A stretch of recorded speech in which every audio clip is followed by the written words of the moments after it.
this warrant presented to PRRD at the time he was arrested? Kasi may katanungan, di ba? At may sinasabi si Attorney Medialdea na hindi daw pinakita sa Pangulo. Pwede bang may sumagot? Si General Torre, mukhang kabisado niya. Siya yung nasa video eh. Again, ma'am? Hindi. Yung warrant nung natanggap ninyo yung warrant, naipakita ba yung ICC warrant sa Pangulo, kay Pangulo Duterte? Pinakita ba ninyo sa kanya? Nung inaresto siya, di ba, obligado kayo magpakita ng warrant? Yes, ma'am. Anong pinakita nyo? Right at the tube, ma'am, the Yusik Nikiti, together with PG Fadulyon, together with me, gave them the electronic copy through retired General Monteagudo, ma'am, because that's their condition. They don't recognize the refusion order. They really want to have a copy of the warrant. That's why a soft copy was given to them on the tube. And a hard copy was printed and later on received by Attorney Delgra in the 250th wing, sir. 250th wing, ma'am. May pagkakataon ba si former president na basahin to? Kasi ang pagkaintindi, hindi. Tingnan natin muna yung video kasi mas maliwanag doon.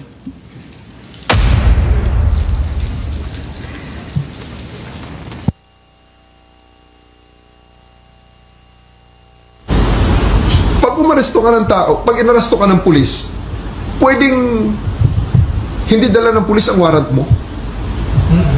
Pwede. Sasabihin lang ng pulis kayo, oy, arestado ka, may warrant ka. Nasaan ang warrant? Doon sa istasyon, halika na. That's perfectly legal.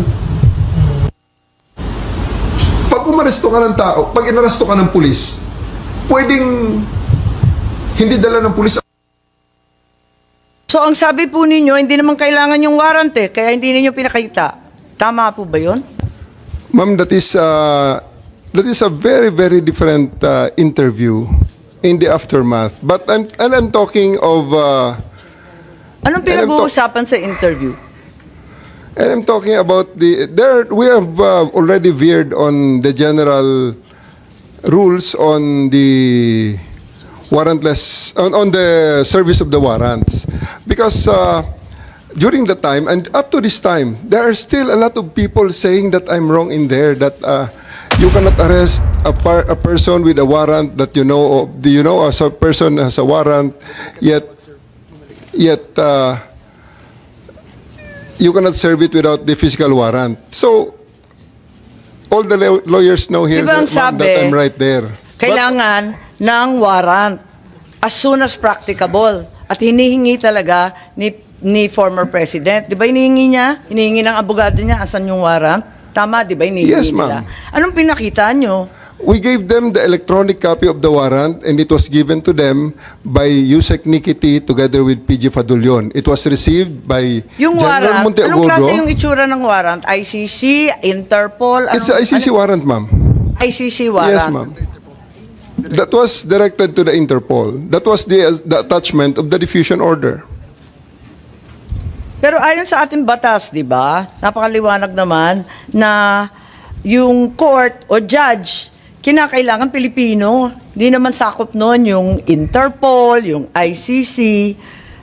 Bakit naging warrant rin sa Pilipinas yun?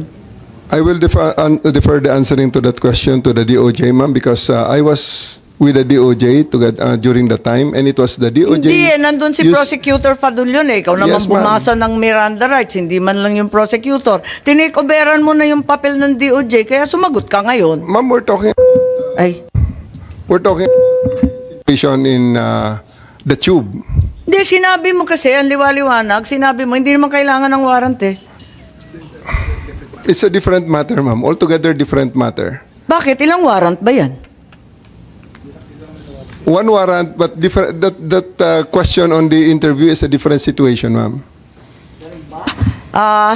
So, kailan mo pinakita yung warrant? Yung sinasabi mo electronic copy? The first time, ma'am, it is not At kanino? me. It was not me who showed the warrant. It was Yusek Nikiti together with PG Fadulyon, together with me there in the tube of the plane. The former president is still there inside the plane. It was given to retired General Monteagudo, who is with the party. And because during the time, E.S. Mijaldea and the wife and Attorney Delgra had already went back inside the plane and told us, hindi kami lalabas kung wala kayong maipakitang warrant. Kaya nga, so, when was the accused finally shown the warrant of arrest? Di ba dapat as soon as practicable ang sinasabi? Kailan mo pinakita mismo kay former president? I believe, ma'am, the electronic copy is already acceptable now in the rules of court. Yun na nga, pero pinakita mo ba kay Presidente Duterte? It was not me who they invited inside the plane. It was the PCTC through General Alcantara, whom they invited inside the plane, showing to them and explaining to them the warrant. Ganun ba? Napaliwanag ba ninyo, Executive Director Alcantara? Kasi parang ang bilis-bilis lang naman ninyo dun sa aeroplano. Ang nakita naming final warrant, 15 pages po. Ganun lang kabilis na nabasa Tama po yung agad? 15 pages po, pero i-present po namin kay President Duterte na nasa Nabasa niya lahat, 15 250. pages? Ang bilis-bilis lang lumabas eh. Oh, hindi po niya nabasa yun. Hindi niya nabasa. Oo, hindi niya. So, bakit Doon po namin present sa kanya. kaya nga, pero ba't hindi niyo pinagbigyan na basahin? Yung- Kasi karapatan talaga ng akusado at ng arestado yan, di ba? At that point in time, ang may kopya po ng warrant ay si General Alex Monteagudo. Nagbabapiring po sa telepono niya. Matagal pong mabuo dahil Siyempre, nasa airport. Oo, kaya Tapos nasa loob kaya ng nga po. aeroplano. Kaya nga so, po sa madaling sabi, kaya nga po nag-print kami ng hard copy. So pagdating po sa 250, doon na binigay sa kanila yung warrant. Madam Chair, just on the warrant. yes, Senator Yeah. Cayetano, please go ahead. Just one insight on the warrant, and just to bolster my point kanina na bakit mas maganda na, or bakit essential for me my local court, no? If you look at paragraph 12, before you look at it, can anyone in the room here tell me, I know the former president was accused of extrajudicial killing, of crimes against humanity. Pag sinabi yung torture, pwede kasing bago mo patayin, di ba? Pwedeng emotional torture, pwede mong gulpihin torture. So, included na yan. But does anyone here, can anyone tell me here that during his 6 years and before that, he was accused of ordering or himself raping people? Diba? I do remember malaking issue about his statements about a missionary who was raped, and inexplain niya yon na frustrated, galit siya. But is anyone here accusing the former president of raping or ordering the rape? Parang wala naman, di ba? Okay. If you look at, dahil walang, just for the record, Madam Chair, dahil wala naman nagtaas ng kamay or nagsabi, paragraph 12, the chamber notes that the prosecution alleges, let me say it again, ha? The chamber notes that the prosecution alleges that some acts amounting to crimes against humanity of torture and rape under Article 7, subparagraphs 1 ba yan, F, 71, G of the statute were committed as a widespread and systematic attack against the civilian population. Ulitin ko the chamber notes that the prosecution alleges. So the prosecution in the ICC alleges that some acts amounting to crimes against humanity of torture and rape were committed as part of a widespread and systematic attack. For me, it's the first time I read that someone was accusing the president, the former government. But if you look at the last page of the warrant, or second to the last page, page 14, no? Issues a warrant of arrest. So, for these reasons, the chamber hereby issues a warrant of arrest for Rodrigo Roa Duterte, born on 28 March 1945, for his alleged criminal responsibility pursuant to Article 25, Paragraph 3, Paragraph A of Statute for the Crime Against Humanity of Murder, pursuant to Article 7(1)A, wala yung G na rape, committed in the Republic of Philippines during the relevant period as set forth in this warrant of arrest. So I just want to make this point, Madam Chair. So kung sa akin nangyari to, pupunta ako sa Philippine court at sasabihin ko sa Philippine court, sir, makita mo naman, sa Marites at Chismis kinuha ng prosecutor ng ICC. Padadala mo ako doon, pinakamaikse, 4 to 6 years yung hearing, deprived of liberty. Eh yung prosecutor mismo nag-allege ng rape. The harshest critics of President Duterte accuse him of being insensitive to women, saying misogynist, masama yung ano, etc. And I won't defend him there. It's on the record, di ba?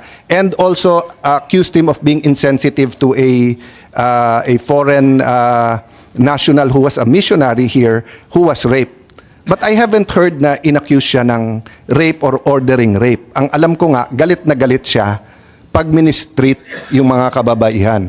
So, dun pa lang, questioning ko to before a Philippine judge. Kasi, kawawa naman ako pag nandun. So that's my point. So, the second point I just want to make kay SOJ is, I personally will respect its sub judice because this case in the Supreme Court is so important. But just for the record, nag-rule na rin, kung hindi ako nagkakamali, nag-rule din ang Supreme Court dyan na we cannot stop the hearing or we can continue kahit na sub judice. But he's not asking naman to stop the hearing. He's just saying, can we be sensitive to that? Because they're going to have to put their position on paper and present it before the Supreme Court. So, mamaya, Madam Chair, more factual na lang yung mga tanong ko rather than issues para yung facts naman, SOJ is not naman under dispute, di ba? And will help us pa nga sa doon.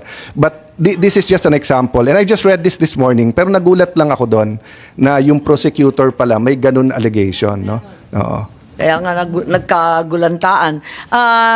Palibasa, nakita natin yung warrant much later. Did any one of you, General Marbil, General Torre, meron ba kayong hawak na ICC warrant of arrest at the time of his arrest? Parang electronic copy lang, tapos pinakopya muna, tapos binigay na pagdating doon. Bakit ganun? Samantalang March 10 pa lang nagmo-mobilize na ng libu-libong pulis. Pagkatapos alam na natin na magkakaganito dahil nabalitaan na nga sa Hong Kong. Eh kung ganun, bakit walang warrant doon sa mismong pag-aresto? Electronic copy lamang at nagpa-imprenta pa. Ba't nagkaganon? May I differ on the wisdom of the SOJ to explain on the legality of the electronic copy of the warrant, ma'am? Hindi naman tinatanong yung legality. Okay lang yun. Ang tinatanong ko, bakit parang unprepared kayo samantalang prepared na si General Marbil? Madam Chair, I just want to make clear na ang kabaho po ng police is really to assist po yung PCTC natin. Yun po yung and what we have is tama po yung sinasabing order ng diffusion. So ito po yung nangyari. We rely po dun sa PCTC, dun sa lahat ng mga documents that they did nagagamitin po dun sa effect ng arrest. Ito po yung ginawa po ng again, uulitin ko. Dapat yung PCTC nagdala ng warrant. Ba't nga ba kayo walang warrant?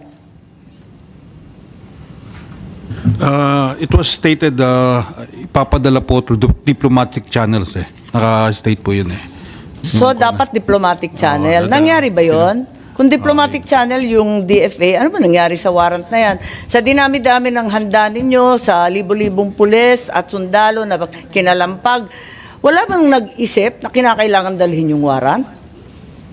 Your Honor, if I may, wala po kaming information o wala kaming natanggap at all. Kayo naman sa PCTC, wala rin kayong natanggap? We requested for a copy of the warrant and we got it the next day. The next day being? The warrant that came from the Kaya nga, what the day system. na? The next day is 12. So, hindi rin ninyo na ipakita kay Presidente Duterte? Bale tama si General Torre na warrantless arresto. Pinakita po namin yung hard copy sa 250 pero sa lawyers po natin pinigay.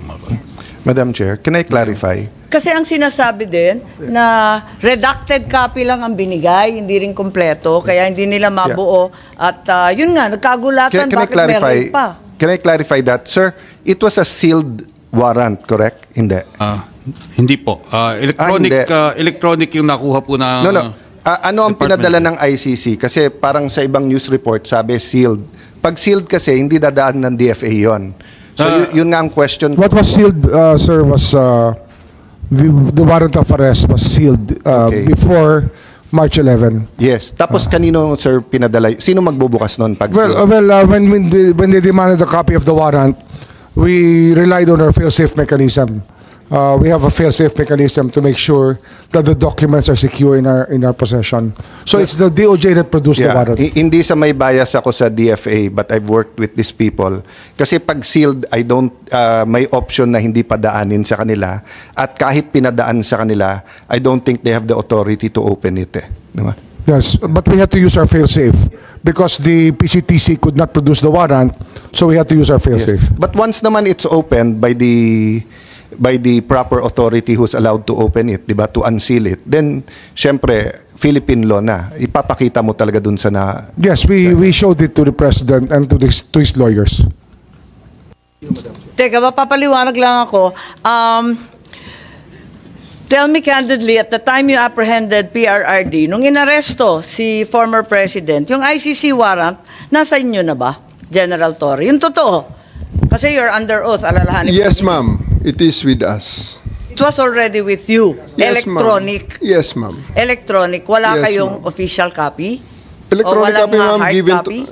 electronic copy given to me by Yusek Nikiti of the DOJ, ma'am. Sa DOJ. Kaya sa inyo, kasi parang nagtuturoan kayo, sabi ninyo, na dapat yung PCTC ang nagbigay. Pero wala kayong binigay. Sabi ninyo, dapat DFA. Nalilito po ako. Hindi po. Hindi po nagtuturoan. We had the copy of the warrant, that electronic copy of Dinami-dami Yusek nang nag-aresto kay P. Presidente. Walang nag-isip na kinakailangan bigyan ng kopya na hard copy, opisyal, at talagang... binigyan po namin sa Saan? Saan at 250 kailan? po, binigyan po namin. Nung ma-print na po yung hard copy. Saan yun? Sa 250 po. Sa Villamor? Meron. Ano yung 250 po? Sa Villamor po, Villamor. Binigyan po siya ng kopya, hard copy po.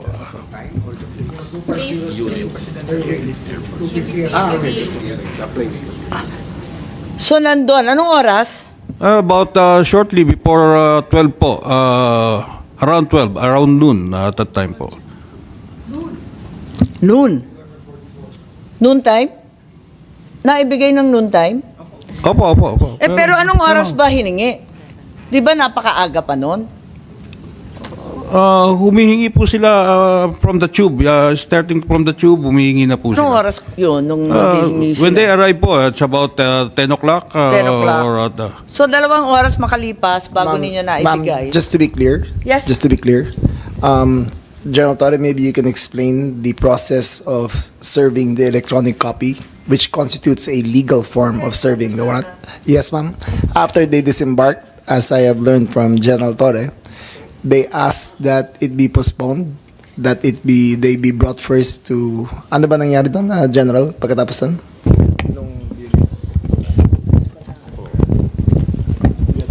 They only disembarked when the electronic copy was produced and given to them. So, kaya sila lumabas. And when they step out of the plane, at the junction of the moving part of the tube, PG Fadulyon met them and attempted to read the rights to President Duterte. And all of them said, pwede ba mamaya na yan at pa-diffuse muna natin ang tension. Doon na lang sa 250th Airlift Wing. So we acceded to that request. We arrived at the 250th Airlift Wing. They were given refreshments. They were allowed to refresh. They were allowed to, para generally pababain lang ang tension ng lahat. And then we, after an hour or two, we returned, and that was the video that you saw when I was reading the rights in the cell phone, which basically it's memorized already. So just a formality. And then they asked, at that juncture, they asked for the written, they want a printed copy.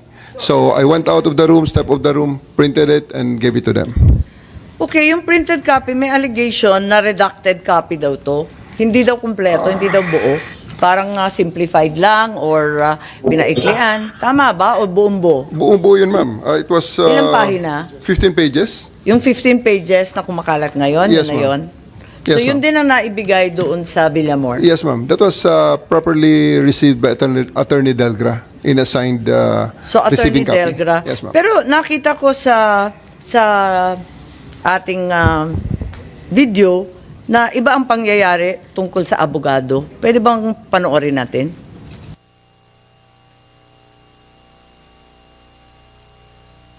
Kayo, kanina pa eh.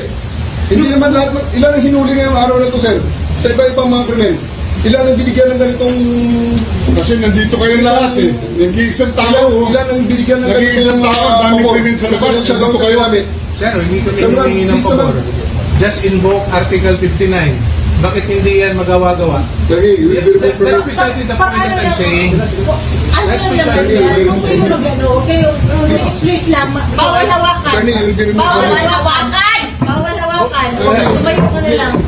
Bawal The right to hawakan. counsel is something that has to be observed Right to counsel. and Huwag respected. kayong humawak. Huwag kayong nakipakialam sa kanila. Huwag kayong ano Kasi yung nga, lawyer. nag-uusap Huwag mo kami. ano yung lawyer. Nag-uusap pa kami. Bawal. Huwag na tayo Nag-uusap pa kami. Huwag mo hawakan yung lawyer. Huwag mo hawakan. Nag-uusap pa kami. Hawakan. Huwag mo hawakan. Huwag mo. Nag-uusap pa kami.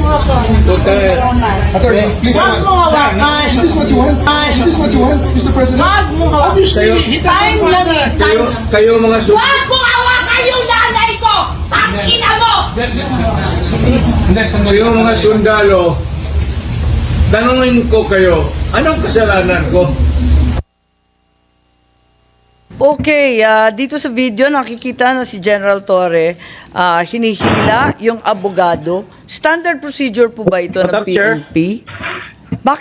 Bakit mo kinakaladkad yung abogado? Hindi ba karapatan ng isang akusado, arestado na magkaroon ng abogado? Bakit ayaw ninyong palapitin yung abogado? Gabi na ho yan, ma'am. That's already the time that I'm forcing everyone to board the plane. I'm already forcing the former president to board the plane, ma'am. Tapos na yung napakarami ng optics sa kanilang ginawa dyan, ma'am. And Interesting use po of force. You were forcing them. So Yes, you ma'am. admit you forced them. You I use have violence. to. I have to because they won't go with us voluntarily, ma'am. So I have tried all the lahat ng pakiusap ay Naku, ginawa na General namin naman, buong sa araw. dinami-dami ng pulis, ang tanda-tanda na, may sakit pa. Sa palagay mo, masisindak pa yun, o kaya bang lumaban nun? In fairness to the president, ma'am, after I handcuffed E.S. Mijaldea and told Attorney Delgado that he's the next one to be handcuffed and boarded on the bus, the former president actually acceded and said, sige na, alis na tayo. And you saw that on video. Well, It was nakita namin, Romy. di ba, hinihila mo yung upuan. Hindi ba dapat, talagang General Torre, kailangan makinig ka doon sa sinasabi ng abogado? Di ba karapatan nun? I have already arrested, I even arrested E.S. Mijaldea, ma'am, for obstruction of justice and placed handcuffs on him. That was already the last parts because masyado ng gabi, aabutin na kami ng umaga doon, ma'am. Ilang It's already oras na? unreasonable. 2 oras pa lang. Ikalalanding lang ng Hong Kong ng alas 10, alas 12 hours. 12 pa lang to. 12 hours, ma'am. Kaya nga, anong oras to? Kasi Mga sabi 7 mo o'clock na- kanina, 10 o'clock. Mga 8 o'clock yan, dumating. ma'am. Yung kay Delgra. O, anong oras na yun? Mga 8 o'clock yan, ma'am. Sa umaga na yan? Gabi. 7 o'clock, 8 o'clock ng gabi na yan, ma'am. 8 Si a.m. Delgra. Ay, 8 p.m. Yes, ma'am. Gano'ng katagal na yon? 10 hours, ma'am. 9 hours. Naka 9 to 10 hours na. So, sa palagay mo, si former president had sufficient chance to challenge na the validity of the arrest. So, sinasabi ninyo na 9 to 10 hours na yan. Kasi nakuha niya yung warrant nung alas 12 mahigit, hating gabi lampas, ano? Tapos, Tanghali, ma'am. Tanghali, ma'am. Niya nakuha ang okay. warrant. Tapos, tumagal pa sila ng ilang oras? 11 hours. Ng 11 hours, sinasabi po ninyo? Yes, ma'am. They attended to serve the warrant when they disembarked. They asked that it be deferred until they reached 250. Upon reaching 250, they asked for some refreshments and they cooled down. Upon being more calm and after conferring with their lawyers, the warrant of arrest was served in toto, in full, and their rights were read. So sa tingin ninyo, itong 9 to 10 hours sapat na para sa isang pangkaraniwan tao na makakuha ng sariling abogado, tapos i-check yung kanyang warrant, pagkatapos mag-draft, mag-file ng maayos na petisyon ng habeas corpus. Ganun ba yun? Ma'am, you must, I think the record showed that there were 3 lawyers with him in conference with him during the entire time. Attorney Delgra. Paano Attorney makakapag-file yun? Gabing-gabi na, hindi naman Ma'am, court hours. They had filed a case of a TRO with the Supreme Court. They tried their legal remedy. It was duly recorded and there was no TRO given by the court, ma'am. So, ma'am, just to be clear, they had their chance to seek legal remedy as shown by the actions of their lawyers by approaching the Supreme Court. So there was no due process denied, ma'am. Siguro sasabihin ko at tatanungin ko kay Attorney Medina, ang ating constitutionalist po rito. Masasabi ba natin na nabigyan si PRRD ng sapat na pagkakataon para alamin itong validity ng kanyang, yung katotohanan ng kanyang pag-aaresto? Ilang oras ba yung sinasabi natin na sufficient time, yung sapat na panahon? Thank you, Madam Chair. Just to clarify, I will just be consistent with the opinion that I posted, that there was no reasonable opportunity. That is not to denigrate or cast aspersion on the character or competence of our officials. And also, I have very limited facts when I wrote the opinion. But just to, as a comparison, if you filed an extrajudicial proceeding, if you will file a petition, the court will order the arrest. The subject of the arrest will have the opportunity to answer, and then the court will have the opportunity also present evidence. The court will have the opportunity to weigh the evidence, and then issue the ruling. For example, in the case of Mark Jimenez, he had more or less over a year to dispute his extradition. So if that would be the standard, that might be considered reasonable opportunity to be heard. So yung sinasabi nila na naka-10 oras na nag-iintay, talagang panay pa rin ang tutol, hindi sapat na panahon yun.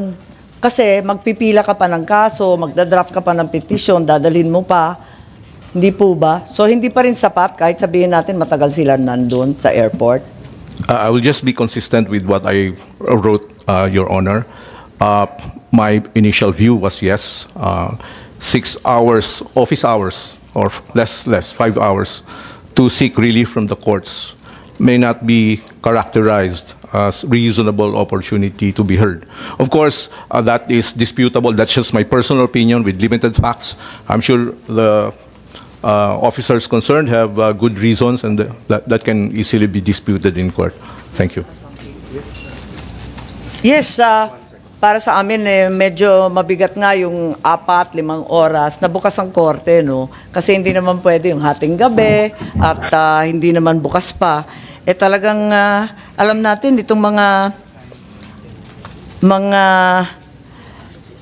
extradition at kung ano-ano pa, talagang taon-taon yan tumatagal. Hindi oras-oras, kahit naiinip na tayo. Kahit sinasabi ni General Torre, nakakapikon na yung optics nila. Kung ano-ano nang ginagawa, kinakailangan pa rin binibigyan natin ng pagkakataon. So, sa palagay mo, ilang oras ba dapat? Kasi hindi naman bukas ang korte nun, hindi naman office hours eh. Yes, Senator Cayetano po. No, Madam Chair, konting latitude lang from SOJ because kanina we agreed to disagree already, and kaya nga ang appeal ko sa kanya to make rules kung ano ang reasonable time. And since my wife is a mayor and I was speaker and DFA secretary before, I do understand from the enforcement point of view, di ba? Sa police, sir. Siyempre, pag may huhulihin, mission-oriented kayo eh. Parang yung military, di ba? Ang mission nyo, ma-arrest, di ba? But that's why nga, meron kang Solgen, meron kang SOJ, meron DILG. So, ang viewpoint ng DILG, ng police, ng NBI, halimbawa, hulihin at ma-return yung warrant successfully, di ba? But even si E.S. Miguel Dia, who, remember, he was, you can call it a vacation or a working trip in Hong Kong, na rally, sinamahan lang, didn't expect a 20-hour flight, didn't expect to do all of this. And he only saw the president, former president, an hour before he appeared before ICC, and hindi naman niya alam yung rules ng ICC, etc. So, ito ang sinabi niya, di ba? 2 days ago, the world has witnessed the degrading fashion in which a former president of a sovereign country was bundled into a private aircraft and summarily deported to The Hague. To us lawyers, this would be called an extrajudicial rendition. To the less inclined, it was pure and simple kidnapping. My client was denied all access to the legal recourse in the country of citizenship, and this all in the nature of political score setting. So I won't read the score setting, etc. Alam naman natin lahat. But just to go down, ito, sabi niya. So 1, 2, 3, 4. On the 5th paragraph, I have not been able to explain to him what the prosecution requested when seeking the issuance of arrest warrant. This is because the chamber only established a redacted version of the prosecution last night. Other than to identify myself, my client is not able to contribute anything to this hearing. I cannot speak for former E.S. Miguel Dia.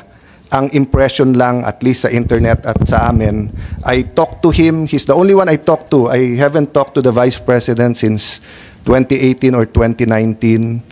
I saw President Duterte, parang 2022 pa, I'm not sure, no? But ang point ko, tama-tama nung may kinakamusta ako dun sa Netherlands, katabi niya si ES, ang sinabi lang niya sa akin at that time, wala sa ospital, pinangako sa amin dalhin sa ospital, pumunta kami dito sa center, detention, wala daw Rodrigo Duterte or President Rodrigo Duterte. 30 minutes later naman, after talking to him, it was on the news, so that's all public record. So I haven't talked to him, so I don't know kung ano yung stand niya. But I did hear SILG say that nakatape naman lahat to. So I'm not going to ask you to produce it now dahil may court dates pa kayo, but at the right time, just for the committee's accuracy and to be precise in our findings, yun nga, if there are parts na ibigay nyo where sinasabi at pinapakita yung warrant, ano yung warrant, or a copy of what he showed. I'm just saying that we will go back and forth kasi consistent Sir, naman kanina pa. Yes, We have a picture here, if we can show Okay. you. But maybe General Torre can approach Yeah. and show you No, the picture. sa committee or after, or if you want to show. I'm point ko lang, factually, consistent naman kayo kanina pa na Yes. pinakita, hindi doon sa 250, di ba? We're just going back and forth, so I Yes. just wanted to escape that. And then I don't know what their lawyers are saying na hindi pinakita. Okay, so, but thank you for that, SLG. So, yung last point ko nga kay Attorney Alexis, in the form of a few questions. Sir, does the quality of your petition to the court matter? In terms of due process and satisfying reasonable manner that the accused was given the opportunity to seek legal remedies. You mean to say, Your Honor, you think of due process, the petitioner should have enough time to come up with a quality petition? Well, quality lawyers, because if I'm consulting an immigration lawyer for a criminal, I don't know the practice of E.S. Miguel Dia. Well, at the last 6 years, I do know that he was E.S. In his younger years, he was my dad's partner before nag-iba-ibang law office. Parang hindi ko alam kung litigation or labor eh. So ang point ko lang, di ba, the quality of the petition you file is also part of due process, meaning having enough time with your lawyer, being able to choose kung sinong lawyer, the combination of your lawyers, whether saying, sir, pang RTC to, sir, pang Supreme Court. I read marami sa internet na bakit hindi ununa yung writ of habeas corpus, application for the writ of habeas corpus versus the TRO. The explanation, sorry guys, talagang sa Facebook at sa news, but sa news, doon ko rin nabasa, so I'm not saying it's true. Maraming fake news in all sides, but I'm just telling you honestly where I got my news. At sinasabi nga na si attorney, how do you pronounce it? Torion? No, the one who filed sa TRO, yung Torion, di ba? Sinasabi kasi nga, si Attorney Torion somehow worked on it na nung may balita pa lang sa Hong Kong. Kaya yun yung final. I don't know if it's true or not, but my point is, I see from the enforcement side, binigyan nyo ng 10 hours, 12 hours, but from the accused side, enough time to pick my lawyers, to give the facts, to look at the warrant, to look, kasi ako lang, 2 days na ako nag-aaral sa hearing na to, hirap pa eh. So if, I'm not a practicing lawyer in the sense na nagli-litigate, di ba? But I don't think I'll be able to put a really good petition to the Supreme Court or to the RTC in 2 days. Di ba? So to say may 12 hours na. So my question was really, hindi ba part ng due process then yung reasonable opportunity to the best defense available to you? If I may, Senator, there are actually no clear constitutional or jurisprudential standards on the quality of legal service as an aspect of due process. But it's arguable that the quality, the opportunity to get quality legal service, the opportunity to get to submit a quality legal work should be should be also part of the guarantee of reasonable opportunity to be heard of due process. So personally, I would agree, but unfortunately, it's still something that should be argued po. Maraming salamat. Sige. I just wanted to make the point na for me, yung part ng due process doon is yung best defense available sa kanya is made available precisely. Because if you will dictate to me ano defense ko, problema yon, di ba? So, kung titignan mo sa Hague, so hindi nila pwede pang question dun sa unang hearing, let me just call it unang hearing, yung jurisdiction, yung pagpunta doon, and then September pa. Dito, unless you're caught in flagrante delicto and unless i-inquest ka, a number of days ang ibibigay ng fiscal, tapos sasagutin ng abogado mo. So mahaba pang proseso bago ka, and that's for simple cases, for theft, etc. Lalo pagka for murder. And even sa inquest, may time na binibigay na papakawalan mo. So I just wanted to make that point na ibang-iba. And just an observation, Madam Chair, dito po sa information on the surrender and transfer, nakalagay kasi dito, number 14, the ICC representative informed Mr. Duterte the next step that would be followed, that he's going to be transferred to the ICC detention center by the Dutch authorities. He was informed that he was being arrested in the implementation of ICC warrant for arrest, that he was informed he will be checked by medical professionals. He was informed he has the right to receive family visits. He was informed that his first appearance will take place soon. He was informed he would be taken to hospital. He was informed he would receive a folder at the detention center with his rights and information on the next procedural step, no? And then si E.S. Miguel Dia, ang sinabi niya, what did he say about sinabi niya the next day pa or? Hindi, may sinabi siya after the hearing, di ba? Wala para yung charges. Oo, na basically na hindi pa nila alam yung charges. So again, tama si SOJ na iba sistema nila.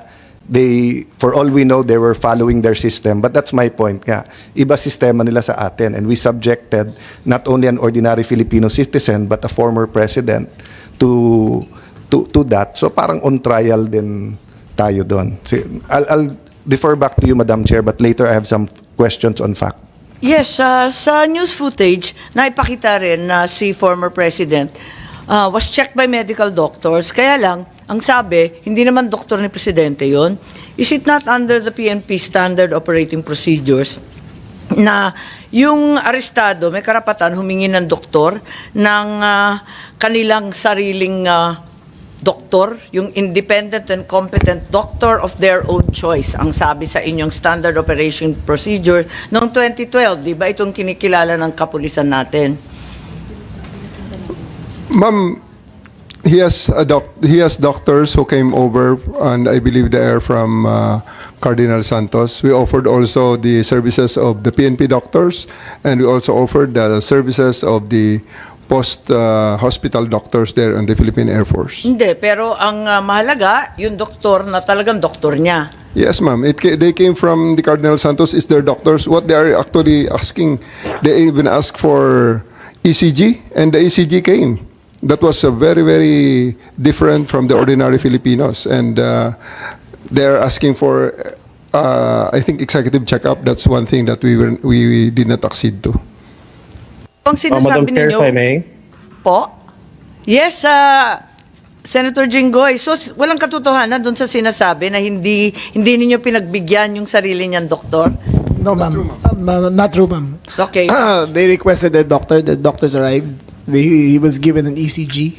Subsequently, they asked Ms. Hanilet, the common law partner of the former president, for a list of his prescribed medicines. She declined.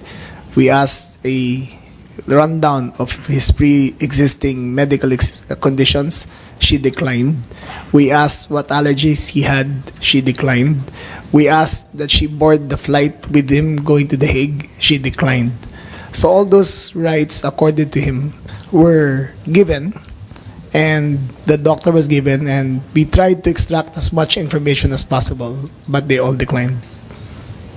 Okay, Senator Jinggoy, I believe that Secretary John Vic said that these were untrue, that this was all fake news, that in fact his rights were honored, and in fact they provided an ECG which is above and beyond the usual practice. Yes, Senator Estrada, please. Thank you, Madam Chair. Let it be known that I am not protecting or I am not defending anyone, much less the former president of the Republic of the Philippines, President Duterte, since I am an ally of this administration led by President Bongbong Marcos, and at the same time a friend of Vice President Inday Sara Duterte.